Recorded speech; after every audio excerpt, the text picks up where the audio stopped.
When it comes to using your racket in the V grip and learn what I call chop and punch, which where, technically that's where you learn to pronate your forearms.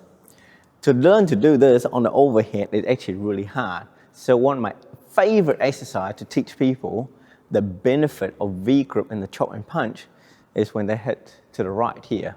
Shuttles out here, a lot of people struggle and they tend to basically slapping the shuttle, something like this, right? And it's actually really painful on the shoulder and the forearm. Why? If they learn to do a V grip, either be up here, chop, because you're in the chop position, and punch, or chop and punch. And what they'll find is that for such a little swing, that went out the court. They can generate huge amount of power.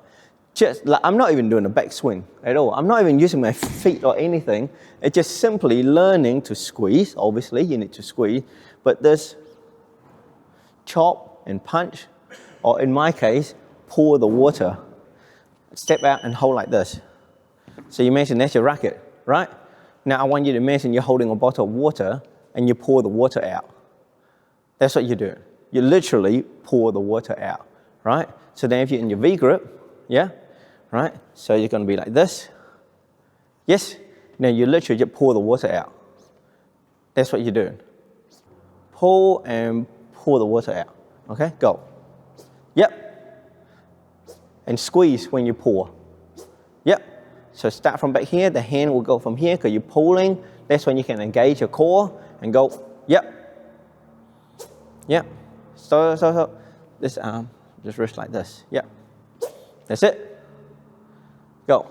Yes, for his back swing, he's chopping because the racket is flat, right? And as he come here, he's going to punch the shuttle by pouring the water out. Does that make sense? Because what happens is that a lot of people make the mistake is that when they see the shuttle here, they want this racket head to face that shuttle the whole time. So that's why the racket head will drop like this, and they're just going to slap it. All right? They're just going to kind of slap. So, and when they swing, they feel like this racket had to stay flat the whole time. But you get the power by pulling it out, pulling, you're still chopping. You haven't rotated the racket yet. And at the point of impact, that's when you're going to pour the water out and rotate, right? Hopefully, you're going to be amazed by how much power you get for doing nothing. That's what it is. When you have the right techniques, just like golf, when you see some of those people, like Ernie Els, there's a South African golfer called Ernie Els. And his nickname is the Big Easy, because he's quite big. And he swing, like it looks like he doesn't try. Like he just go, it's like 300 meters. It's so beautiful to watch. Yeah, I'm just going to feed here. I mean, do you lean like that? Joe, do not lean. Whatever you do, don't lean. That's why I call him in the leaning tower of Joe, because that's what he does. He leans every shot he had to lean. I don't know why. Relax that hand, okay? Yep, that's it. So bring it back. That's it, so you got plenty of gap. So when you pull through, everything stayed like that. Everything stayed like that, okay? Right? That's it. Make sure you squeeze, right? So you're hitting while the racket is going up like this. So if you want to flat, you got to make sure it's like that. Make sense? So if you want to hit high, then you hit while the racket's still going up. If you want to hit flat, that. If you want to hit down, it's this. It's just where in the racket rotation you want to hit. That's where you can control the height. Pull and squeeze. You need a bit of pull. Good. Right, just hit it. That's it. Hit. That's it. There you go. That's it. There we go. Nice. So if it's like further away, you just step back. Yeah. If it's further out, you step further out. Okay, you don't lean, right? See? So in this case, if we're going to show slightly further back, you just step that foot back a little bit, okay? Right, step the foot back. Good. There you go. See?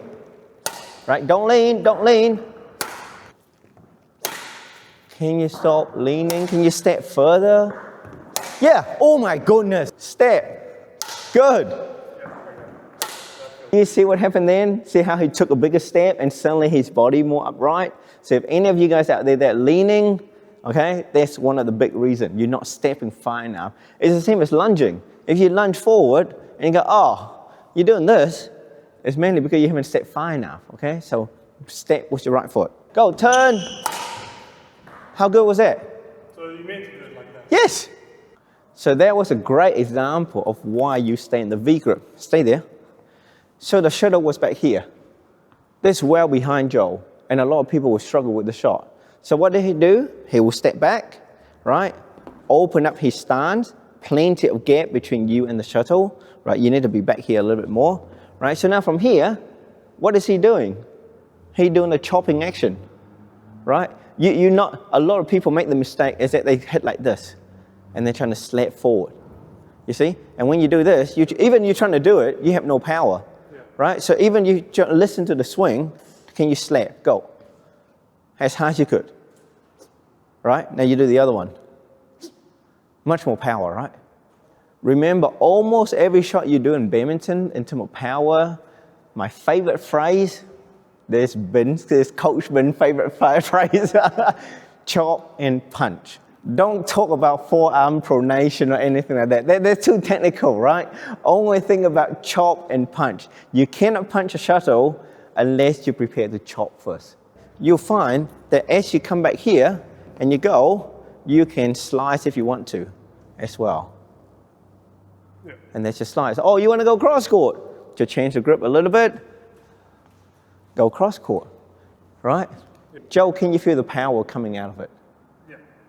That was really awesome. So yeah, I love showing people this drill for people who kind of go, I can't hit with a V grip. I don't know what forearm pronation and chop and punch. I'm losing power, because that's one of the first things that people say when they change to the V grip. They will say, I'm losing power.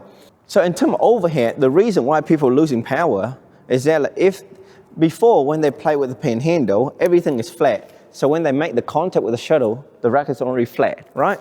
But when they learn to go on the V grip, what happens is that you go from a chop to a punch. But if you haven't squared up the racket and you hit slight on an angle, you are slicing. So naturally, you're going to lose a lot of power, and people will struggle with two things. The shuttle will go to the left because the racket faces that way, and they're not hitting as far, right? And so you have to learn to square up. And as I mentioned at the beginning of the video, learning to square up overhead is a lot harder than learning to square up sideways. Yeah? Yeah. And this is great exercise for them not to appreciate the power coming from it, but this technique of pouring the water, or what you call forearm pronation, right? Go from a soft to squeeze. So yeah, if you like the video, try it out. I want to feed Joe a little bit more and make him better. And once again, stop that leaning tower of Joe from happening. Yeah, more video here. Squeeze the subscribe button. I'll see you guys in the next one. Bye-bye.